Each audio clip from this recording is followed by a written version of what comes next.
Haleluya.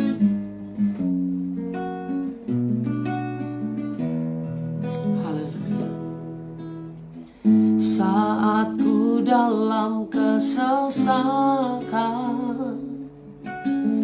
yang ku harap hanya Kau Tuhan. Saat badai hidup menerpa, masih ada Tuhan bagiku. Saat semua jalan tertutup, tiada yang sanggup menolong. Saat air mata tercurah, masih ada Tuhan bagiku. Penolongku hanyalah dirimu, penghiburku hanya Engkau Bapa-Ku, selalu menyertai hidupku. Kau Bapa-Ku yang setia. Haleluya.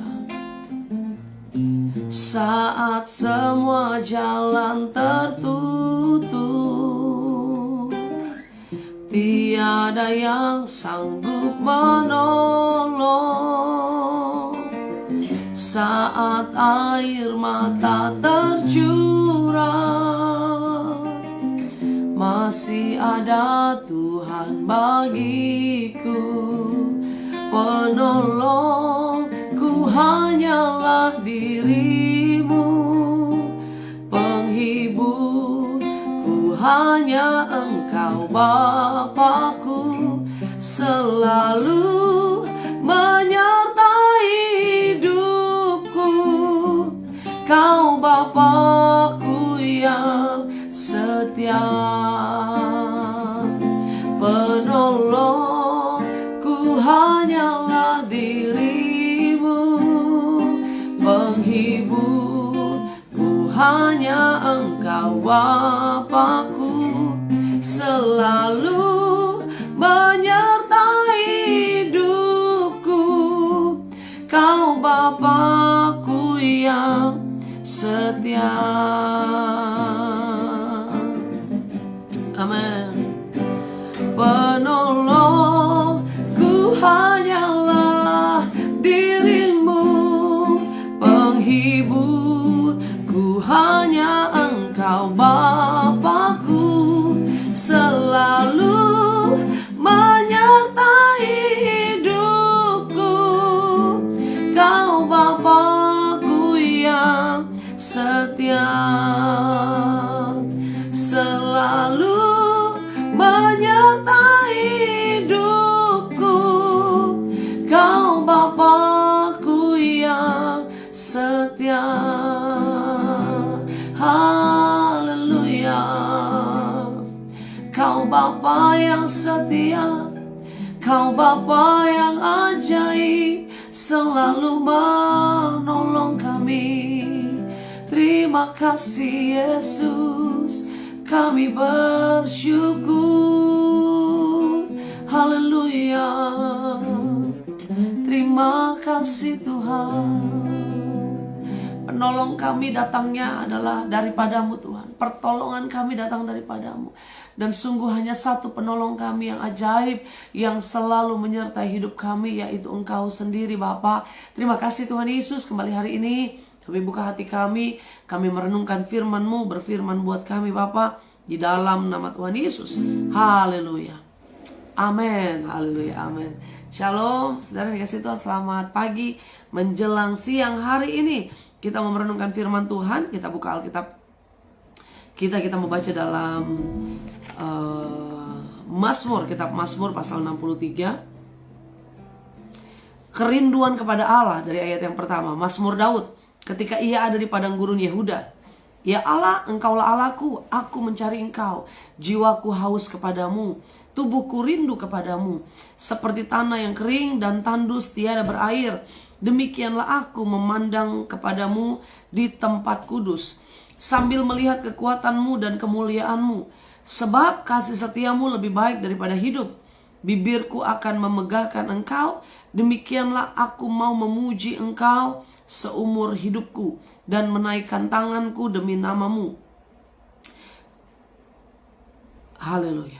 Ayat yang ke-6, seperti dengan lemak dan sumsum jiwaku dikenyangkan, dan dengan bibir yang bersorak-sorai mulutku memuji-mujimu. Apabila aku ingat kepadamu di tempat tidurku, merenungkan engkau sepanjang kawal malam. Sungguh engkau telah menjadi pertolonganku, dan dalam naungan sayapmu aku bersorak-sorai. Saudara yang kasih Tuhan, kita tahu bahwa Mazmur Daud ini adalah, di pasal yang ke-63 ini adalah Daud yang menulisnya. Dan apa yang dia lakukan, yang dia ungkapkan adalah kerinduan hatinya. Mazmur ini berjudul bahwa kerinduan kepada Allah, kerinduan Daud kepada Allah. Kalau kita baca dari ayat yang pertama, ayat yang kedua adalah satu kerinduan Daud, seorang Daud yang kita sama-sama tahu tantangan yang dihadapi tidak mudah. Dia begitu banyak mengalami persoalan sepanjang hidupnya, mengalami banyak tekanan, ancaman, tidak sedikit musuh yang ada di depannya. Tetapi musuhnya juga bukan orang-orang biasa. Musuhnya adalah rajanya sendiri, yaitu Saul pada saat itu. Dan apa yang terjadi, begitu banyak tekanan yang dia alami, sehingga ada kalanya dia maunya cuma intim sama Tuhan, maunya cuma bersekutu berdua sama Tuhan. Sehingga apa dikatakan, ya Allah, engkaulah Allahku, aku mencari engkau. Satu kerinduan kepada Bapaknya, kepada Allahnya, begitu rindunya. Seperti apa? Jiwa kau haus kepadamu, tubuhku rindu kepadamu seperti tanah kering yang tandus. Dia sedang mengungkapkan bahwa hatinya, jiwanya sedang mengalami satu kehausan yang sangat, haus yang sangat seperti tanah kering yang tandus, yang sangat merindukan air.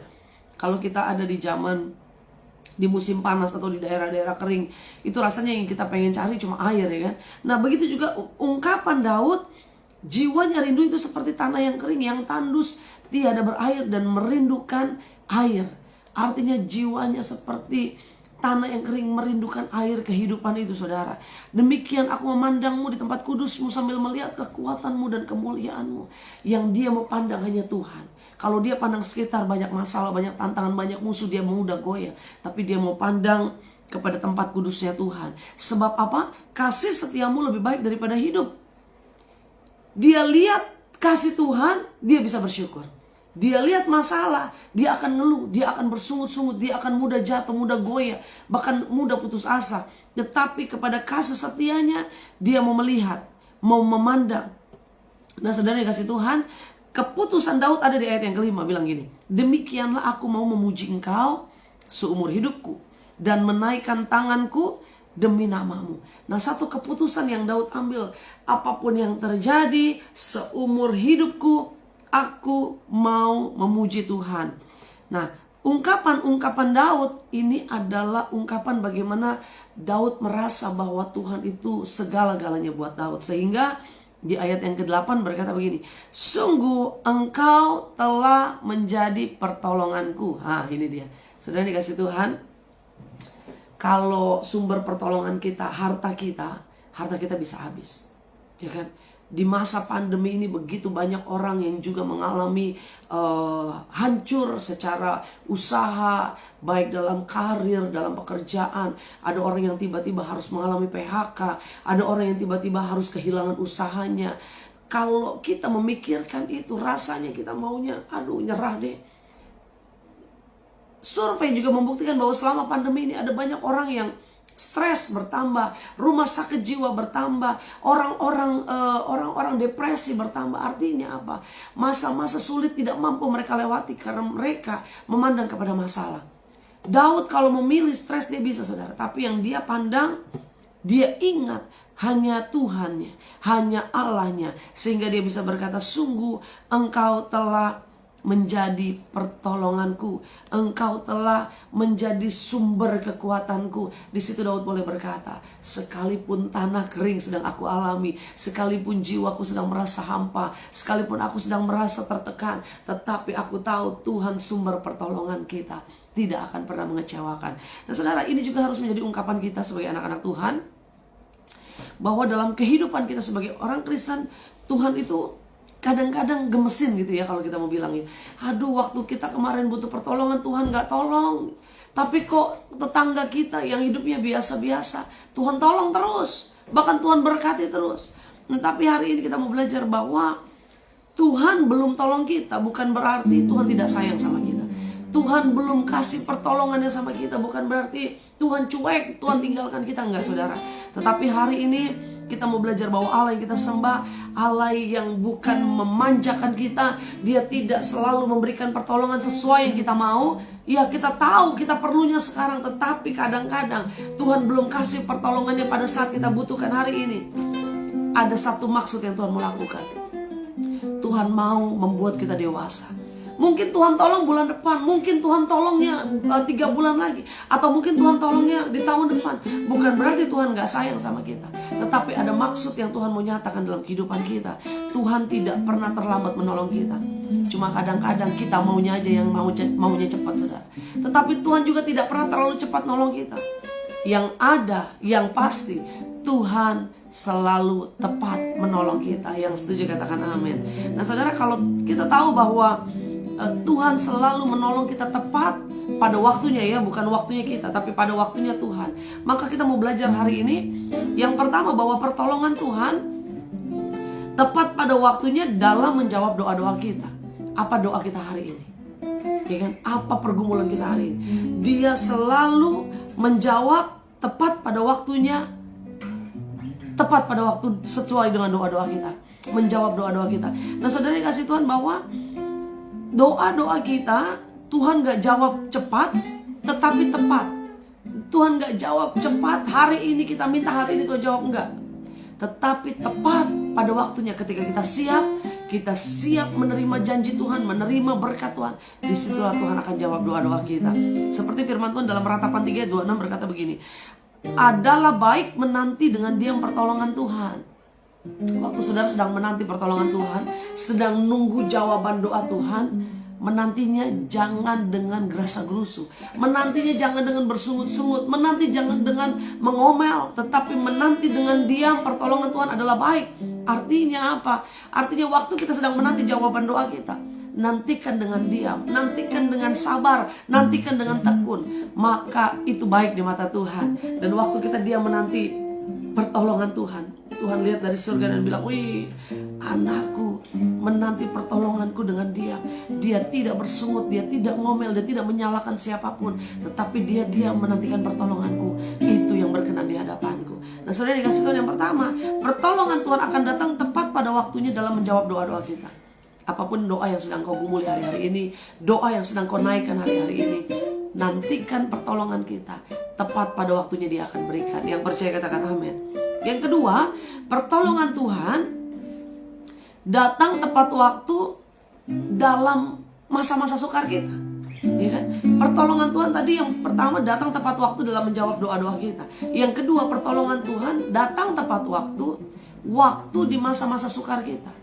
Waktu di masa kita udah lemah, waktu di masa kita udah gak berdaya. Ingat kisah Petrus waktu berjalan di atas air. Awalnya dia jalan normal, awalnya dia bisa, waktu dia memandang kepada Yesus yang ada di depan, dia bisa berjalan. Tetapi waktu dia mulai bingung, mulai ragu, mulai bimbang, akhirnya lama-lama dia mulai tenggelam. Firman Tuhan menceritakan itu. Lama-kelamaan dia mulai tenggelam. Di saat-saat sukar itulah pertolongan Tuhan juga datang tepat pada waktunya. Artinya begini, bahwa pertolongan Tuhan datang tepat waktu di masa-masa sukar kita. Nah jangan bilang bahwa kemarin saya alami masa sukar, Tuhan gak tolong. Kenapa waktu saya bergumul kemarin Tuhan gak bela saya? Tetapi hari ini tetap kita mau percaya bahwa pertolongan Tuhan datang tepat waktu di masa-masa sukar kita, di masa-masa kita nggak berdaya, di masa-masa kita hampir menyerah, di masa-masa kita hampir tenggelam. Tuhan datang tepat pada waktunya. Nah, yang ketiga, yang terakhir, pertolongan Tuhan datang tepat waktu dalam memberikan berkat dan kuasa. Nah, ini dia. Kalau berkat mau semua, ya kan?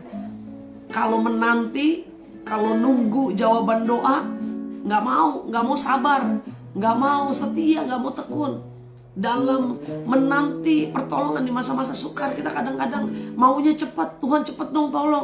Ya, ada cerita kan, ada orang kebanjiran, dia berusaha menyelamatkan diri. Dia berdiri di atas genteng rumahnya sambil dia berdoa, Tuhan selamatkan saya. Ya kan? Waktu ada tetangganya mau tolong dia pakai perahu karet, dia bilang, jangan, saya mau tunggu Tuhan menyelamatkan saya. Kemudian datang lagi tim dari Tagana begitu kan ya, dia mau tolong untuk menyelamatkan dia pakai perahu yang lebih besar. Tapi dia bilang juga, jangan, saya mau menunggu pertolongan Tuhan. Saya mau tetap percaya Tuhan pasti tolong saya.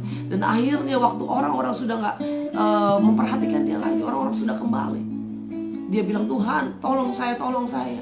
Waktu Tuhan gak kasih pertolongan, dia komplain, mana Tuhan yang kita sembah, Tuhan gak tolong saya. Padahal Tuhan mau bilang, kemarin itu tetangga itu saya yang kirim, kemarin tim penyelamat itu saya yang kirim, cuma kamu yang gak peka. Nah, ini dia saudara, waktu kita menanti pertolongan Tuhan datang tepat